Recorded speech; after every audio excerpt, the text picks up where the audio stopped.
Critical operational necessity का ध्यान में रखते हुए मैंने राष्ट्रपति जी से 36 Rafale jets fly away condition में जल्द से जल्द दोनों सरकार के समझौतों के माध्यम से खरीदने की बात की है। इंडिया को राफेल की जरूरत क्यों थी? राफेल के आने से भारतीय वायुसेना कितनी मजबूत हुई है और राफेल डील को लेकर इतनी कंट्रोवर्सी क्यों चल रही है, इन तीनों क्वेश्चन का जवाब मैं इस वीडियो के माध्यम से आप सबको जरूर दूंगा। प्लीज वीडियो को एंड तक जरूर देखें। अगर आपको वीडियो वैल्यूएबल लगे तो अपने दोस्तों के साथ, अपने आसपास के लोगों के साथ जितना ज्यादा से ज्यादा हो सके उतना शेयर करें। हाल ही में 7000 किलोमीटर की दूरी तय करते हुए राफेल लड़ाकू विमान फ्रांस से हरियाणा स्थित अंबाला एयरबेस पे पहुंचा है। आइए पहले हम राफेल के कुछ इंपॉर्टेंट पॉइंट्स जानते हैं जो आप लोग को जानना बहुत जरूरी है। फ्रांस से भारत आए राफेल को भारतीय वायुसेना के नंबर 17 गोल्डन एरो स्क्वाड्रन में शामिल किया जाएगा। 90 के दशक के अंत में रूस के सुखोई 30 के बाद से भारतीय वायुसेना में शामिल होने वाला ये पहला लड़ाकू विमान है। आइए अब राफेल डील क्या है इसको भी जानने की कोशिश करते हैं। सितंबर 2016 में भारत सरकार ने 36 राफेल लड़ाकू विमान की खरीद के लिए फ्रांस के साथ अंतर सरकारी समझौते पर हस्ताक्षर किए थे। ज्ञात हो कि सभी 36 राफेल लड़ाकू विमान वर्ष 2021 तक भारत पहुंच जाएंगे। साथ ही समझौते में यह भी तय किया गया था कि राफेल बनाने वाली फ्रांस की डैसॉल्ट एविएशन कंपनी भारतीय वायुसेना के पायलट और सहायक कर्मियों, विमान और हथियार प्रणालियों पर पूर्ण प्रशिक्षण प्रदान करेगी। आइए अब राफेल के कुछ इंपॉर्टेंट फीचर्स के बारे में मैं आप सबको बताता हूँ। साल 2001 में प्रस्तुत किए गए एक राफेल फ्रांस का डबल इंजन वाला और मल्टी रोल लड़ाकू विमान है जिसे फ्रांस की डैसॉल्ट एविएशन कंपनी द्वारा डिजाइन किया गया है। तमाम तरह से आधुनिक हथियार से लैस राफेल लड़ाकू विमान में अत्याधुनिक तकनीक का प्रयोग किया गया है और यह एक 4.5 जनरेशन वाला लड़ाकू विमान है। राफेल लड़ाकू विमान में मौजूदा meteor missile, scalp cruise missile, MICA missile system है जो इसे सुरक्षा की दृष्टि से काफी महत्वपूर्ण बनाती है।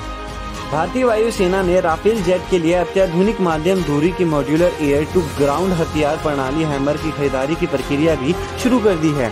भारत के लिए राफेल कितना इम्पोर्टेंट है, आइए इसके बारे में भी थोड़ा जानते हैं। एक्सपर्ट्स का मानना है कि राफेल लड़ाकू विमान ऐसे समय में भारत आए हैं जब भारत चीन और पाकिस्तान जैसे पड़ोसी देशों के संबंध में तनाव का सामना कर रहा है। भारतीय पड़ोसी देशों में खासकर चीन और पाकिस्तान के पास मौजूद कोई भी लड़ाकू विमान भारतीय वायुसेना के इस विमान के साथ मुकाबला करने में सक्षम नहीं है। लगभग 2 दशक तक भारतीय वायुसेना लंबी दूरी की मारक क्षमता वाले हथियार और अत्याधुनिक मिसाइल प्रणाली की कमी का सामना कर रही थी। इस प्रकार राफेल लड़ाकू विमान भारतीय वायुसेना के लिए निर्णायक साबित हुआ है। सबसे महत्वपूर्ण बात तो यह है कि राफेल लड़ाकू विमान खतरों की स्थिति में भारतीय वायुसेना को पार किए बिना दुश्मन के लड़ाकू विमानों पर निशाना साध सकते हैं।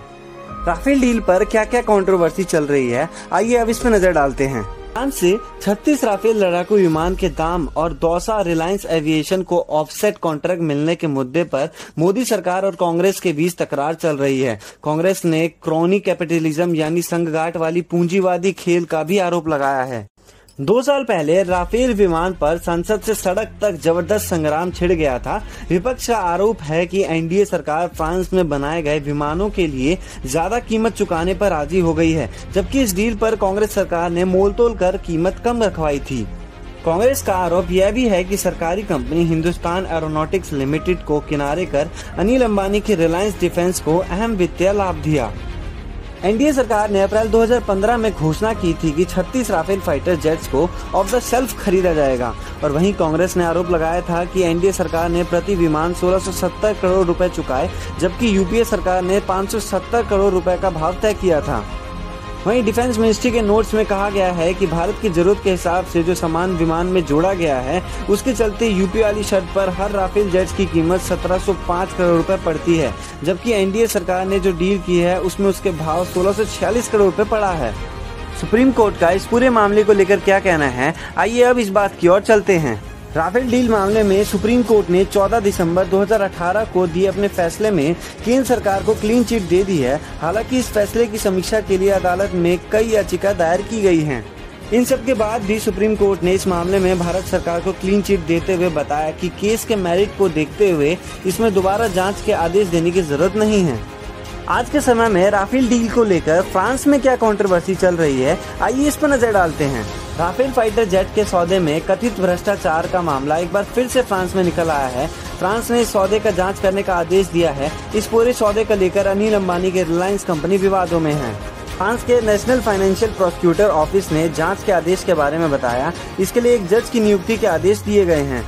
इससे पहले नेशनल फाइनेंशियल प्रोसिक्यूटर ने राफेल सौदे की जांच करने से इनकार कर दिया था। इसके बाद फ्रांसीसी खोजी वेबसाइट मीडियापार्ट ने उस पर गंभीर आरोप लगाए। मीडियापार्ट ने कहा कि इस दलाली में कुछ हिस्सा घूस के रूप में भारतीय अधिकारियों को दिया गया है। राहुल गांधी ने भी इस पूरे डील में भ्रष्टाचार के मुद्दे को प्रमुखता से उठाया था। इस पूरे घटनाक्रम में क्या कंक्लूजन हो सकता है, आइए इस पर ध्यान देते हैं। फ्रांस में जांच के आदेश देने के बाद भारत में एक बार फिर से राफेल को लेकर सियासी शुरू हो गई है। सभी पार्टी के बीच आरोप प्रत्यारोप के दौर जारी है। हालांकि जांच में जो कुछ भी निकल के आए, इसके लिए हमें इंतजार करना होगा।